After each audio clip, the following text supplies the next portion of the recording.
সংগঠিত হওয়ার 1 মাস পূর্ণ হতে যাচ্ছে আগামীকাল। 1 মাস পূর্ণ হওয়া উপলক্ষে আগামীকালকে একটি কর্মসূচি আমরা হাতে নিয়েছি, সেই সম্পর্কে কথা বলবেন মোহাম্মদ সার্জিস।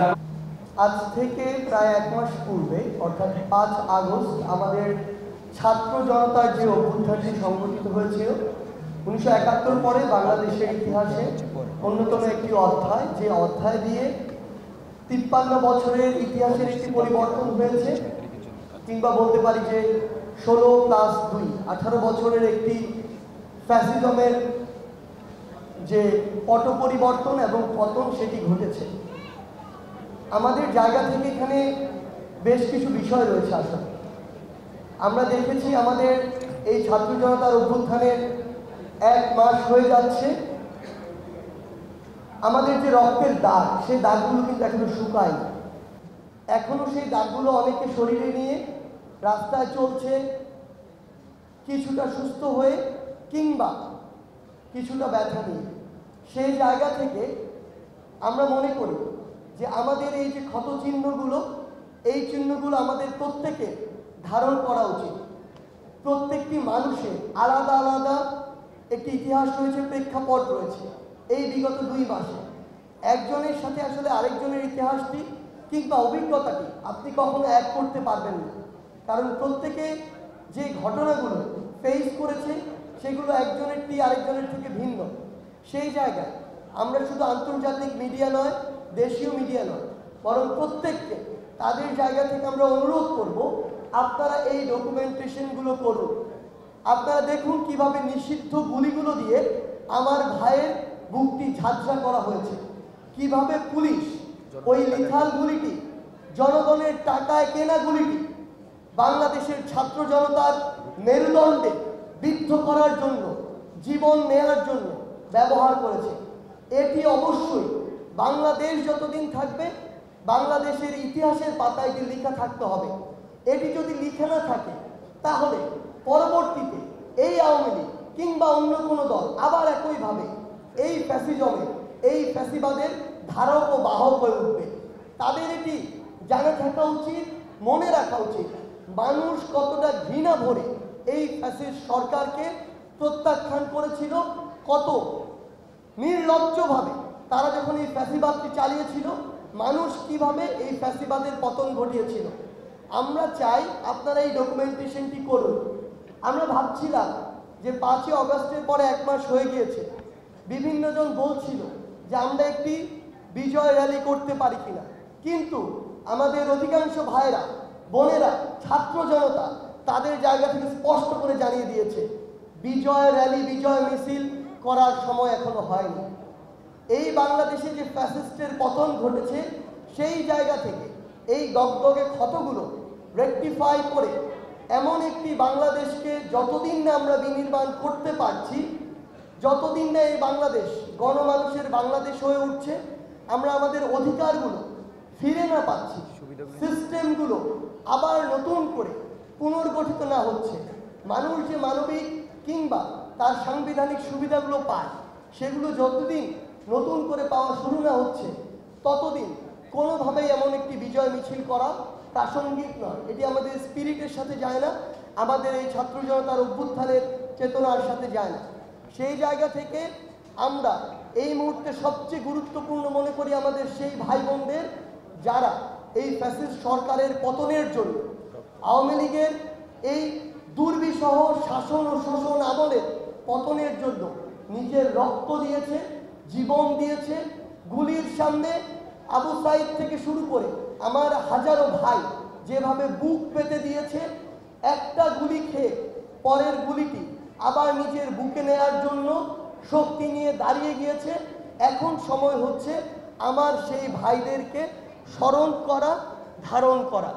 সেই জায়গা থেকে আমরা মনে করি যে আগামীকালকে 5 সেপ্টেম্বর পুরো বাংলাদেশের প্রত্যেকটি জেলা, প্রত্যেকটি উপজেলা, প্রত্যেকটি ইউনিয়ন থেকে শুরু করে মহানগরের প্রত্যেকটি সেক্টর যেভাবে এক একটি যুদ্ধের সেক্টর হয়ে উঠেছিল সেই 5 আগস্টের দিন কিংবা তার পূর্বের দিনগুলোতে, সেভাবে আগামীকালকে আবারও আমার ওই শহীদ ভাইদের স্মৃতিকে, স্পিরিটকে নিজের মধ্যে ধারণ করে আমার ওই যে আহত ভাইগুলো এখনো হাসপাতালের বিছানায় কাতরাচ্ছে, আমার যে ভাই বোনগুলো তাদের হাত হারিয়েছে, পা হারিয়েছে, চোখ হারিয়েছে, তাদেরকে স্মরণ করে তাদের স্মৃতিকে ধারণ করে আমরা আগামীকাল 5 সেপ্টেম্বর আমাদের ছাত্র জনতার অভ্যুত্থানের 1 মাস পূর্তি উপলক্ষে আমরা একটি শহীদি মার্চ করতে চাই।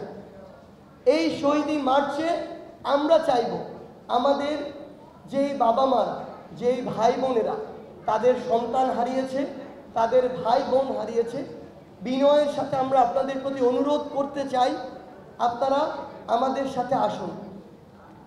আপনারা যে ভার নিয়ে আজকে চলছেন, হাঁটছেন, আমরা সেই ভারের সঙ্গী হতে চাই। আমরা সব সময় আপনাদের সন্তান হয়ে, ভাই বোন হয়ে আপনাদের সাথে একইভাবে চলতে চাই। সেই জায়গায় আমরা চাইব পুরো বাংলাদেশের ছাত্র জনতা আবারও তাদের প্রত্যেকের জায়গা থেকে তারা এই শহীদি মার্চে অংশগ্রহণ করবে, যেখানে আমার শহীদ ভাইদের ছবি থাকতে পারে ফেস্টুনে। আমার শহীদ ভাইরা যেই চেতনাকে, যেই স্পিরিটকে ধারণ করে নিজের জীবন দিয়েছে সেই কথাগুলো থাকতে পারে। আমরা যে ওই ফ্যাসিস্ট যে কোনো সরকার আর কোনো দিন গ্রহণ করতে প্রস্তুত নই, আমরা যে তাদেরকে ঘৃণা ভরে প্রত্যাখ্যান করছি, করব, সেই মেসেজগুলো থাকতে পারে। আমরা অন্তর্বর্তীকালীন সরকারের কাছে কি চাই সেই বার্তাগুলো থাকতে পারে। আমরা কেমন বাংলাদেশ চাই সেই কথাগুলো থাকতে পারে। কিংবা আইন শৃঙ্খলা রক্ষাকারী বাহিনী থেকে শুরু করে ইভেন ইফ বৈষম্য বিরোধী ছাত্র আন্দোলনের কাছে আগামীতে আমরা কি চাই, কিভাবে নতুন একটি আমরা পলিটিক্যাল সেটেলমেন্ট চাই, আমরা কোন পথে যেতে পারি, আপনার সেই ভাবনাগুলো, সেই চিন্তাগুলো থাকতে পারে।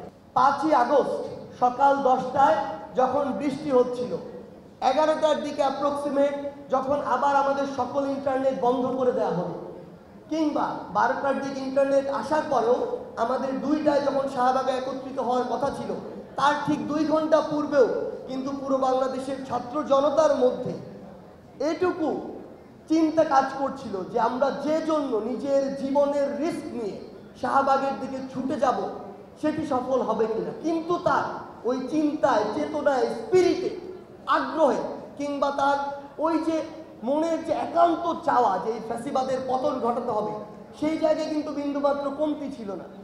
তারপরও ওই 2 ঘন্টা আগে সামান্য যদি মনের কোনো আশঙ্কাও থাকে, সেটি নিয়েও সবাই যখন নেমে পড়ল, তখনও এই ভাইরা, এই বোনেরা যারা বুক পেতে দিয়েছিল, তারা কিন্তু নিশ্চিত ছিল না এই ফ্যাসিস্টের পতন হবে কিনা। কিন্তু 3 দিক থেকে, ওই উত্তরার দিক, উত্তরা বিএনএসের দিক থেকে বলি, বসুন্ধরা, রামপুরা, বাড্ডা, বনশ্রী, প্রগতি সরণির ওই 1 নম্বর 2 নম্বর সেক্টরের দিক থেকে বলি, কিংবা আমার এই চিটং রোড, শনিরাখা, যাত্রাবাড়ি এই একটি সাইড দিয়ে বলি, এই 3টি সাইড সহ পুরো ঢাকা সকল রাস্তা দিয়ে যখন এক প্রকার আবাবিল পাখির মতো লক্ষ লক্ষ মানুষ রাস্তায় নেমে আসে, তখন ওই ফ্যাসিস্ট সরকারের পতন হয়, তারা দেশ ছেড়ে পালাতে বাধ্য হয়। সেই জায়গায় আমরা বিশ্বাস করি, আমরা চাই আগামীকালকেও সেইভাবে গণজোয়ার নেমে আসুক। এবং আমরা আমাদের জায়গা থেকে একটি জিনিস বলতে চাই, যে যেখান থেকে যেভাবেই পারেন আমাদের ঢাকায় সেন্ট্রালি আমাদের এই শহীদি মার্চটি শুরু হবে ঢাকা বিশ্ববিদ্যালয়ের রাজু ভাস্কর্যের সামনে থেকে। আমরা চাই এই পয়েন্টগুলো থেকে, ঢাকার প্রত্যেকটি পয়েন্ট থেকে, আপনারা চাইলে ব্যক্তিগত উদ্যোগে আসতে পারেন, আপনারা চাইলে ওই পয়েন্টগুলো থেকে একত্রিত হয়ে আবার আপনাদের ব্যক্তিগত কোনো উদ্যোগে নির্দিষ্ট কিছু যানবাহনের মাধ্যমে আসতে পারেন। এটি আপনারা নির্ধারণ করবেন। এটি আগামীকাল বিকাল 3টায় ঢাকা বিশ্ববিদ্যালয়ের রাজু ভাস্কর্যের সামনে থেকে শুরু হবে। আমি রুটটি বলছি, আমাদের শহীদি মার্চের রুট হবে রাজু ভাস্কর্য থেকে শুরু করে নীলক্ষেত হয়ে নিউ মার্কেট, কলাবাগান, এরপরে ধানমন্ডি পার হয়ে মালিক মিয়া এভিনিউ হয়ে, অর্থাৎ সংসদ ভবনের সামনে দিয়ে ফার্মগেট, কাওরান বাজার, শাহবাগ, আবার রাজু ভাস্কর্য হয়ে আমাদের জাতীয় শহীদ মিনারে গিয়ে শেষ হবে।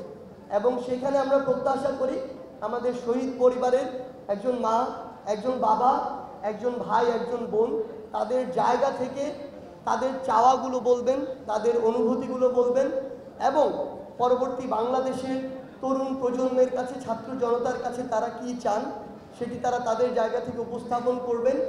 কেমন একটি বাংলাদেশ তাদের প্রত্যাশা, আমরা কিভাবে তাদের পাশে তাদের সন্তান হয়ে ভাই বোন হয়ে থাকতে পারি আগামীর প্রত্যেকটি দিন, সেই জিনিসগুলো তারা তাদের জায়গা থেকে উপস্থাপন করবেন। এবং আমরা আপনাদের কাছে অনুরোধ করি, বিনীত অনুরোধ করি, বাংলাদেশের যারা মিডিয়া কর্মী ভাইরা রয়েছেন, আমরা বিশ্বাস করি আপনারা অধিকাংশই আপনারা আপনাদের যে জার্নালিজমের যে স্পিরিট সেটি আপনারা ধারণ করেন। আপনাদেরকে বাধ্য করা হয়েছিল, চেপে ধরা হয়েছিল, আপনাদের পাবলিশ করা নিউজটি মুছতে বাধ্য করা হয়েছিল। আমরা আমাদের আন্দোলনের সময় দেখেছি সত্যি একটি হেডলাইন যখন গিয়েছে কয়েক মিনিট পরে সেটি মুছে দেওয়া হয়েছে। কোন ফ্যাসিস্টের চাপে এগুলো করা হয়েছে এটা আমরা জানি, কিন্তু এখন আপনাদের এই বাধাগুলো নেই।